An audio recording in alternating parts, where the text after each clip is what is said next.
Le coup de feu retentit comme un cri étouffé dans la nuit parisienne, et je sentis le sang chaud couler le long de ma tempe avant même de comprendre que c'était le mien. Adrien se tenait là, son revolver encore fumant dans la main tremblante, les yeux écarquillés par une horreur qu'il ne pouvait nommer. « Corentin, mon Dieu, qu'ai-je fait » murmura-t-il, sa voix brisée se mêlant au tonnerre qui grondait au-dessus de la Seine, tandis que je m'effondrais sur le pavé mouillé du quai, nos vies basculant dans l'abîme d'un amour maudit. C'était il y a 6 mois, dans les entrailles d'une caserne oubliée aux abords de Versailles, que tout avait commencé. J'étais Corentin Duval, 22 ans, un gamin des banlieues lyonnaises recruté par l'armée française pour payer mes dettes et fuir un père alcoolique qui me traitait comme un fardeau invisible.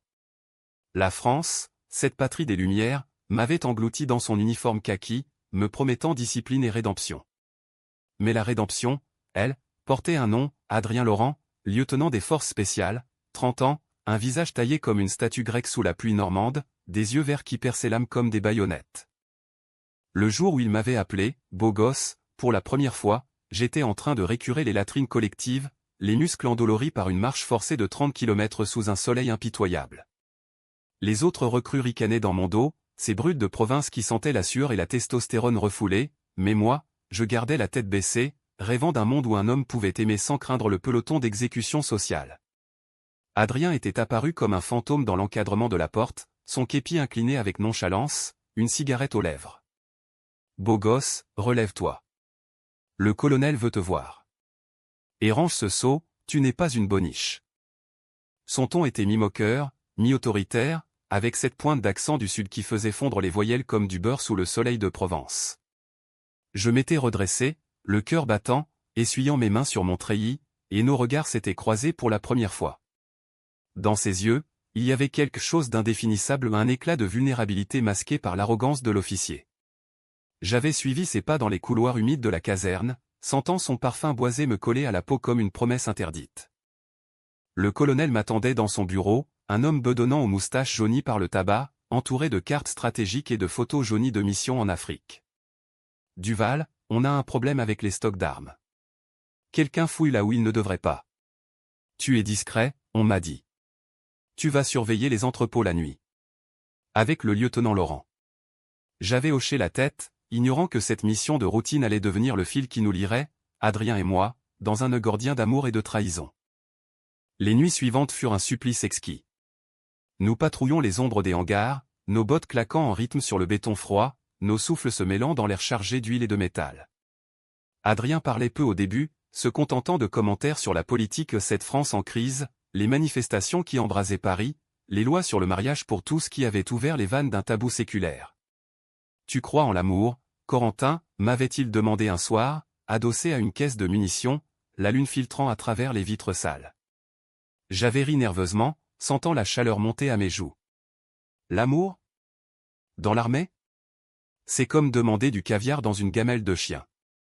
Il avait souri, un sourire qui creusait des fossettes inattendues sur son visage durci par les exercices.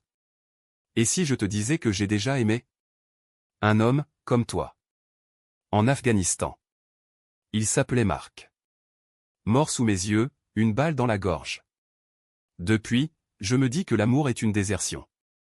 Sa voix s'était brisée sur le dernier mot, et j'avais tendu la main, effleurant son épaule par accident ou par destin. Le contact avait été électrique, un courant qui nous avait figés l'un contre l'autre, nos corps se frôlant dans l'obscurité. De cette nuit-là naquit notre secret. Des regards volés pendant les appels, des notes glissées dans les casiers, rendez-vous au vieux chêne, minuit, et bientôt, des baisers volés dans les recoins de la forêt entourant la caserne.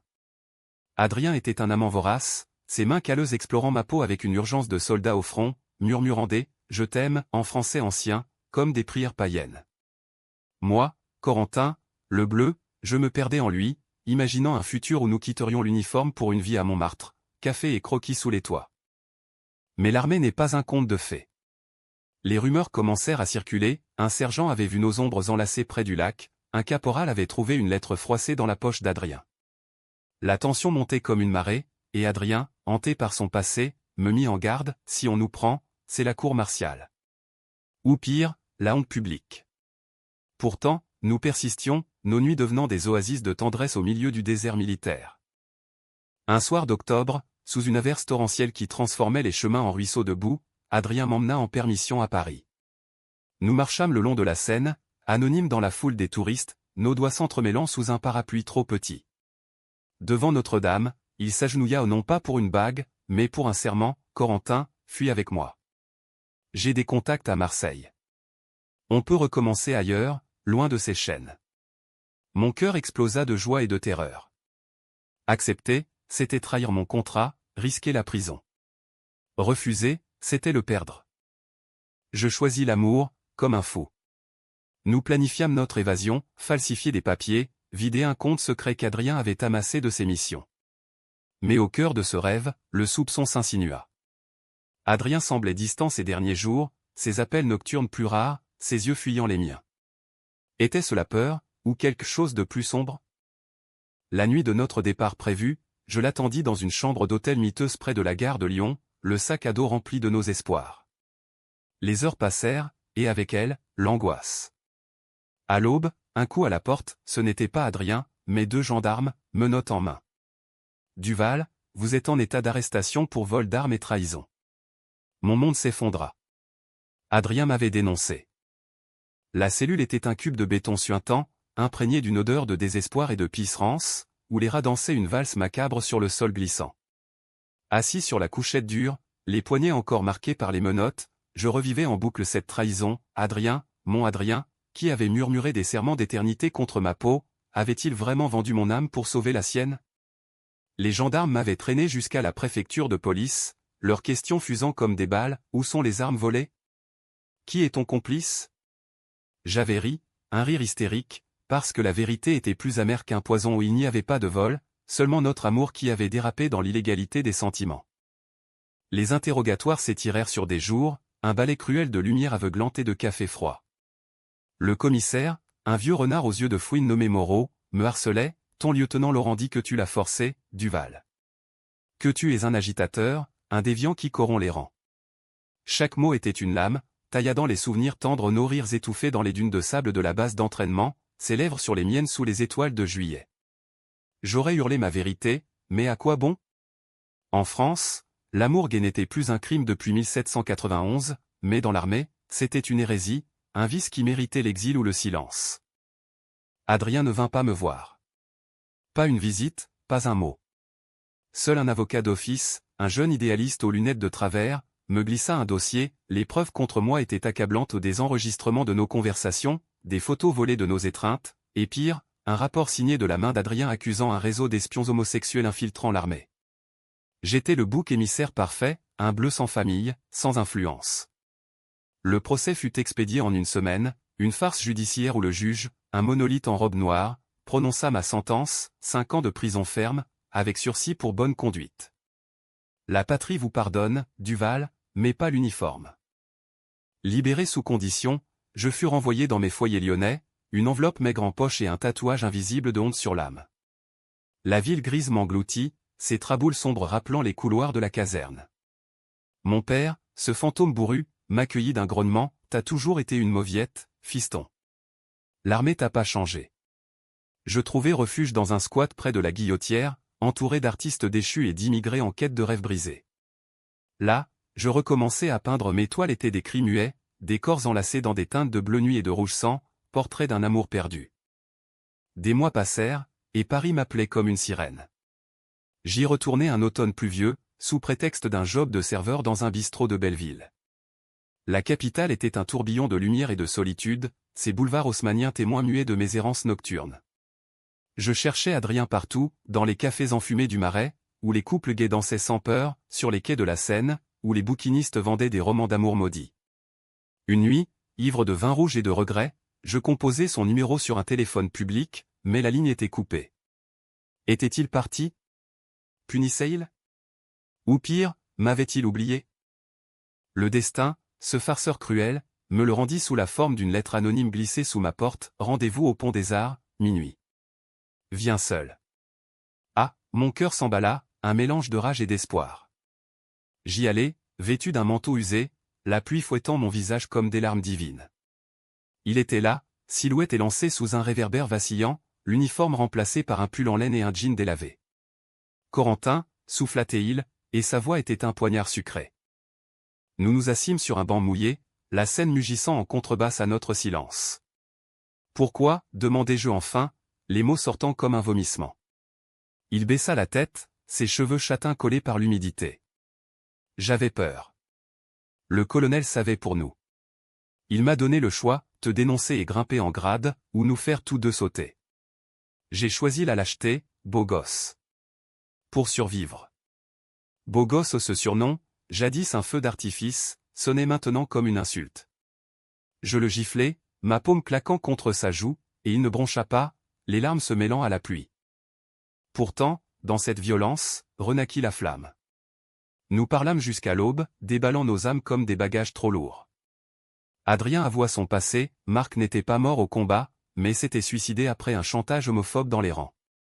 Cette ombre l'avait rongé, le poussant à la trahison pour se protéger. Moi, je lui racontais mes nuits en cellule, où son fantôme me hantait, me berçant d'illusions. Je t'aime encore, malgré tout, murmura-t-il, et ses lèvres trouvèrent les miennes dans un baiser salé de sel et de regret. Nous décidâmes de nous battre. Adrien démissionna de l'armée, utilisant ses économies pour ouvrir un petit garage à la périphérie de Paris, réparant des motos pour des âmes perdues comme nous. Je vendis mes toiles dans les marchés aux puces, transformant notre douleur en couleurs vives. Notre amour renaquit, plus fragile, plus vrai, des dîners aux chandelles dans notre appartement exigu du 13e, des promenades main dans la main au Luxembourg, défiant les regards obliques. Mais la trahison avait creusé un fossé, une faille qui guettait le séisme. Un soir de Noël, alors que les guirlandes illuminaient les Champs-Élysées, Adrien reçut un appel, le colonel, ce vautour, le rappelait pour une mission secrète en Syrie. Refuse, implorai-je, serré contre lui sur notre lit défait. Il hésita, ses doigts traçant des cercles sur mon dos. C'est ma dernière chance de laver mon nom. Si je pars, on aura un avenir propre. Je sentis le froid de la peur m'envahir, mais l'amour est aveugle, et je le laissai partir, un baiser d'adieu sur le tarmac de Roissy. Les semaines suivantes furent un vide hurlant. Ces lettres arrivaient sporadiquement, remplies de « je t'aime » codées et de promesses de retour. Puis, le silence. Les nouvelles éclatèrent comme une bombe, un attentat à Damas, des officiers français pris en otage. Adrien était parmi eux, sa photo en première page du Figaro, le regard hanté. Je volai jusqu'à Marseille, suppliant les autorités pour des nouvelles, dormant sur des bancs de gare, rongé par l'impuissance. Le désert syrien, vu à travers les grilles d'une cellule improvisée dans une usine abandonnée, n'était qu'un mirage de sable ocre et de cris étouffés. Adrien, enchaîné à un mur suintant d'humidité, revivait en boucle notre dernière nuit, Corentin, nu sous les draps froissés, murmurant « Reviens-moi entier ». Les djihadistes, masqués de noir, le torturaient non pas pour des secrets d'État, mais pour le plaisir sadique de briser un homme. Infidèle français, ton Dieu t'a abandonné, ricanaient-ils, leur fouet sifflant l'air avant de mordre la chair. Pourtant, dans la douleur, ils se raccrochaient à notre amour, un phare dans la tempête. De mon côté, à Paris, j'étais un fantôme errant. Les amis d'Adrien, ces officiers discrets qui avaient fermé les yeux sur nos secrets, m'aidaient à naviguer le labyrinthe bureaucratique. Il est vivant, Corentin. Les rumeurs parlent d'un échange de prisonniers, me disait Paul, un capitaine au cœur tendre, dans les couloirs feutrés du ministère de la Défense. Mais les semaines se muèrent en moi, et le doute s'insinua comme un venin, et si sa capture était une punition divine pour sa trahison. Je peinais furieusement, mes toiles devenant des cathédrales de chaos, exposées dans une galerie underground du sentier où les collectionneurs murmuraient, c'est l'œuvre d'un cœur brisé. Un jour de printemps, alors que les cerisiers fleurissaient le long de la Marne, une enveloppe cachetée arriva, des photos granuleuses d'Adrien, amaigri, les yeux caves, un message griffonné en arabe, paie la rançon ou il meurt. Mon sang se glaça. La somme était astronomique, 500 000 €, une fortune que je n'avais pas. Je vendis tout, mes tableaux, le peu d'héritage de ma mère défunte, même le garage d'Adrien que j'avais gardé en son nom. Les nuits étaient des veilles anxieuses, priant devant une vierge de plâtre dans une chapelle oubliée de Montparnasse, barguignant avec un dieu qui semblait sourd aux amours interdits. Les intermédiaires étaient des ombres, un diplomate corrompu à Beyrouth, un mercenaire au passé trouble nommé Karim, qui négociait avec les ravisseurs via des satellites pirates. C'est risqué, gamin. Il pourrait prendre l'argent et le buter quand même, grognatait-il lors de notre rencontre dans un bar enfumé de Pigalle. Je hochai la tête, les poings serrés. Pour Adrien, j'aurais traversé l'enfer les yeux fermés. Les fonds partirent en tranches, via des comptes offshore, et chaque virement était une prière, reviens, beau gosse. La libération fut un cauchemar logistique. Adrien émergea d'un camion bâché à la frontière turque, soutenu par des agents du Quai d'Orsay, le corps couvert de cicatrices, l'esprit fracturé. Je l'attendis à l'aéroport de Roissy, le cœur cognant comme un tambour de guerre. Quand il apparut dans le hall des arrivées, boitant sur des béquilles, nos regards se verrouillèrent, et le monde s'effaça. Je courus, l'enlacer, ignorant les flashs des journalistes qui flairaient le scandale. « Pardonne-moi, Corentin. » Pour tout, chuchota Théil contre mon épaule, son corps tremblant comme une feuille d'automne. Le retour à Paris fut une convalescence douce amère. Nous louâmes un appartement modeste à la Villette, avec vue sur les canaux où voguaient des péniches paresseuses. Adrien, rongé par les cauchemars, se réveillait en sueur, criant des noms arabes dans l'obscurité. Je le berçais alors, mes doigts traçant les marques sur son dos, transformant la douleur en tendresse. « Tu es mon héros », lui disais-je, et il riait faiblement, un rire qui masquait l'abîme. La thérapie aidait un psy progressiste du quartier latin, qui validait notre amour sans jugement, mais la trahison originelle planait comme un nuage noir. Bientôt, les ombres du passé ressurgirent. Le colonel Moreau, promu général entre-temps, contacta Adrien, « Tu dois témoigner contre tes ravisseurs. » « C'est un ordre. » Adrien refusa, arguant que la mission était illégale, un bourbier politique pour plaire à l'Élysée. La riposte fut vicieuse, des fuites dans la presse, accusant Adrien de lâcheté, de collaboration avec l'ennemi pour sauver sa peau. Il a vendu des secrets pour sa vie, titraient les journaux, reprenant mot pour mot les rumeurs que j'avais autrefois endurées. Notre porte fut assaillie par les paparazzis, nos voisins chuchotaient, ces PD de l'armée. Le climax survint lors d'une réception au ministère, où Adrien fut invité ou piégé pour honorer son courage. Vêtu d'un smoking trop large sur son corps amaigri, il entra à mon bras, nos mains liées en défi public. Les généraux sourirent faussement, les épouses minaudèrent, mais sous les lustres de cristal, les murmures empoisonnaient l'air.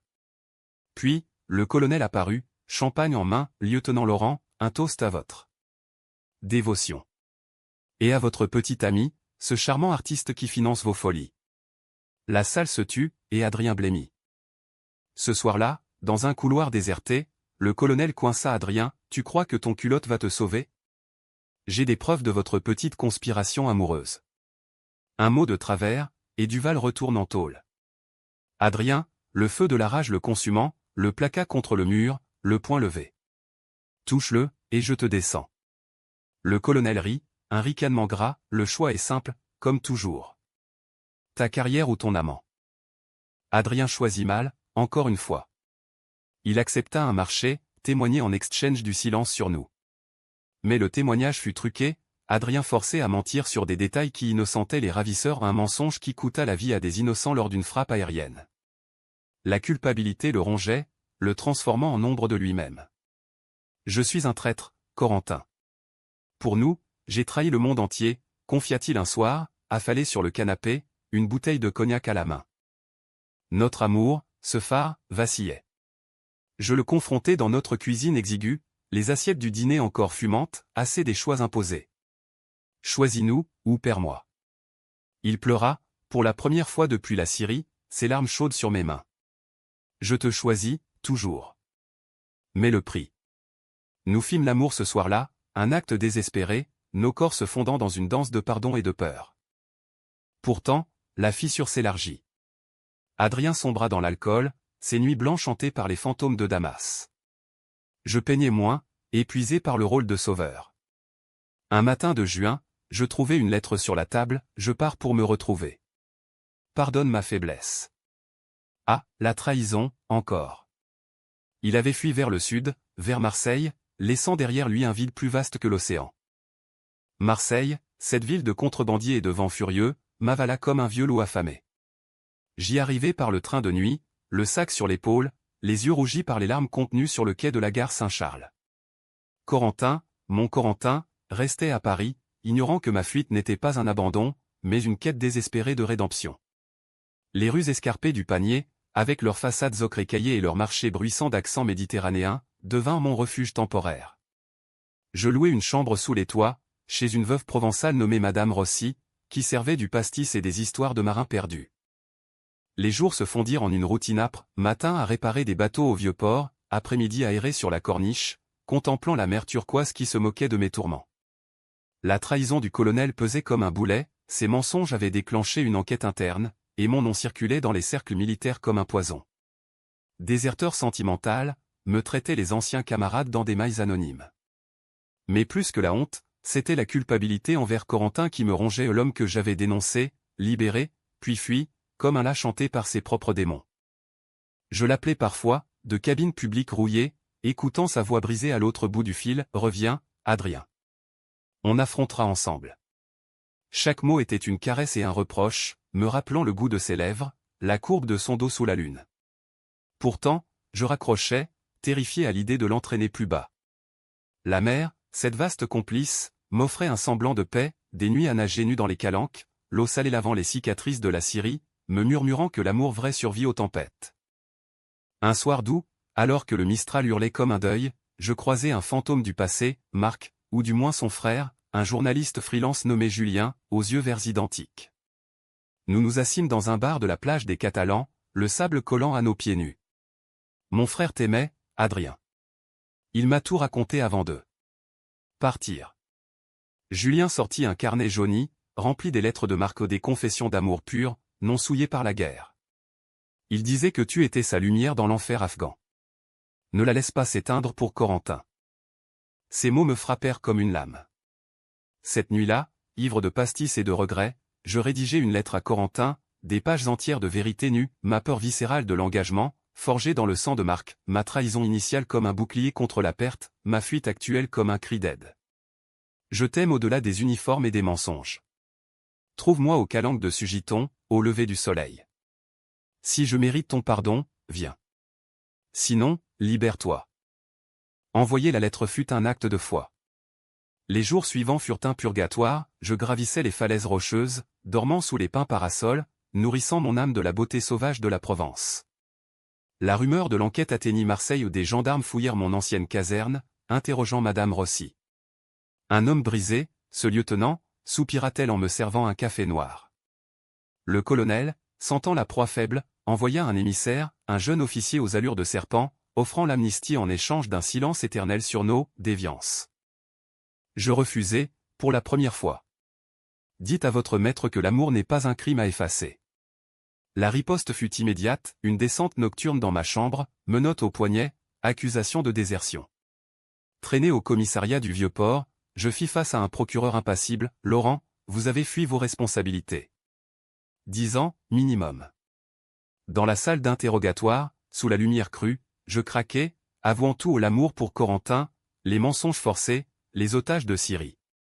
C'est un récit gai, monsieur, un amour qui défie vos lois poussiéreuses. La nouvelle éclata dans le monde, affaire Laurent, un officier dénonce l'homophobie dans l'armée française. Paris bouillonna aux manifestations au Trocadéro, pétitions en ligne, soutien de figures comme Yannick Jadot ou des associations LGBTQ+. Corentin fut le premier à me rendre visite, franchissant les grilles de la prison marseillaise comme un ange vengeur. « Tu as été courageux, cette fois, dit-il, sa main pressant la vitre de séparation. Nos yeux se parlèrent, un langage muet de pardon et de feu ravivé. Le procès devint un tribunal de l'âme nationale. Témoins défilèrent, Paul, mon capitaine allié, révélant les pressions du colonel, Julien, brandissant les lettres de Marc comme un étendard, et Corentin, mon roc, témoignant de notre amour avec une dignité qui fit taire la salle. Adrien m'a trahi, oui. Mais il m'a sauvé, en choisissant finalement la vérité.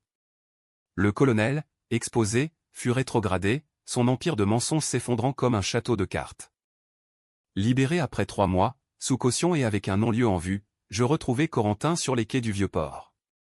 La mer scintillait sous le soleil couchant, et nous marchâmes, enlacés, ignorant les regards curieux. Plus de choix imposés, promit-il, ses lèvres effleurant mon oreille.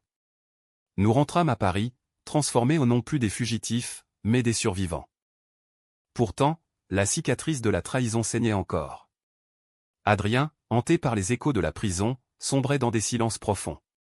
Corentin, sentant la faille, organisa une retraite, une semaine dans une masse provençale louée près d'Aix-en-Provence, entourée de lavandés de silence.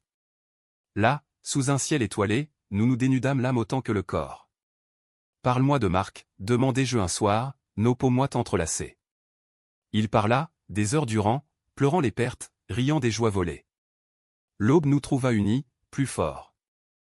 Le retour à la vie civile fut une danse hésitante sur un fil tendu au-dessus du vide. Paris, cette belle indifférente, nous accueillit avec ses pluies d'automne et ses cafés chaleureux, mais les cicatrices de notre odyssée nous rendaient hypersensibles au moindre frisson. Adrien trouva un emploi discret comme consultant en sécurité pour une ONG humanitaire, voyageant parfois en zone grise pour former des locaux à la survie ou une rédemption poétique, transformant son passé militaire en bouclier pour les opprimés. Moi, Corentin, je montais ma première exposition solo dans une galerie du Marais, choix interdit, une série de toiles où nos corps entrelacés défiaient les ombres de la trahison, couleurs vives claquant comme des drapeaux de fierté. Notre appartement de la Villette devint un sanctuaire, mur tapissé de photos volées nous deux au pont des Arts, riant sous la pluie, Adrien réparant une moto, huile tachant ses mains fortes, moi, pinceau en main, capturant son profil pensif. Les nuits étaient sacrées, dîner de ratatouille maison, vin de Bordeaux débouché pour toast à l'avenir, et des amours lents, exploratoires, où chaque caresse effaçait un peu plus les fantômes. Tu es mon choix, chaque jour, murmurait Adrien, ses yeux verts plongeant dans les miens, et je croyais, enfin, en cette vérité. Mais le destin, ce scénariste cruel, réservait un dernier acte.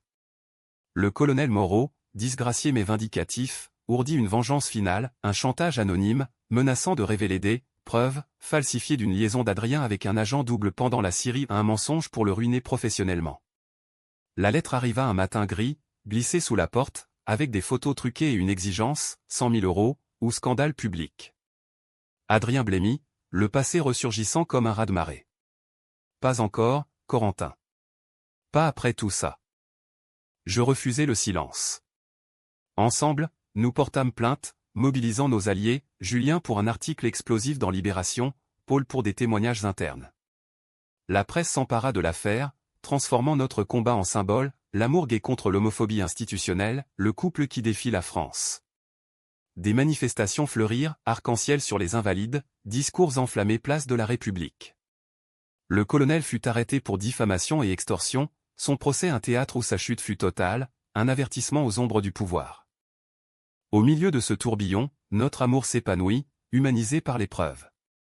Adrien, libéré de ses chaînes, proposa un soir, agenouillé dans notre salon encombré de toiles, « Épouse-moi, Corentin ». Pas pour défier le monde, mais pour nous célébrer. La bague était simple, un anneau d'argent gravé, beau gosse éternel. Les larmes coulèrent, et je dis oui, scellant notre pacte sous les applaudissements de nos amis à un mariage civil discret à la mairie du 4e, suivi d'une fête bohème dans un loft de Belleville, drag queens et musiciens de rue en invités surprise. Les années suivantes furent un hymne à la résilience. Nous adoptâmes un chien errant, un bâtard joyeux nommé Liberté, qui gambadait dans les parcs de Butte-Chaumont. Adrien écrivit un mémoire, sous l'uniforme, Amour caché de l'armée française, un best-seller qui inspira des réformes, ouvrant les rangs aux couples LGBTQ+. Moi, mes expositions s'enchaînèrent, de Paris à New York. Oh oui, cette Amérique qui avait hanté nos rêves, avec ses skylines audacieux et ses romances hollywoodiennes, mais ancrées dans notre sol français, terre de Voltaire et de Révolution. Un soir d'été, 10 ans après ce premier « beau gosse », dans les latrines, nous revînmes au pont des Arts. La scène scintillait sous les lumières, les cadenas d'amour passaient tintant comme des cloches. Adrien m'attira contre lui, sa barbe naissante grattant ma joue. Le choix, Corentin ? Toujours toi. Nous nous embrassâmes, indifférents aux passants, un baiser qui défiait le temps, la trahison, la peur. La vie n'est pas un conte sans ombre, mais dans les nôtres, nous avions trouvé la lumière à un amour humain, imparfait, profondément romantique. Et dans cette France des lumières renaissantes, nous marchions, main dans la main, vers un horizon où chaque jour était un choix renouvelé.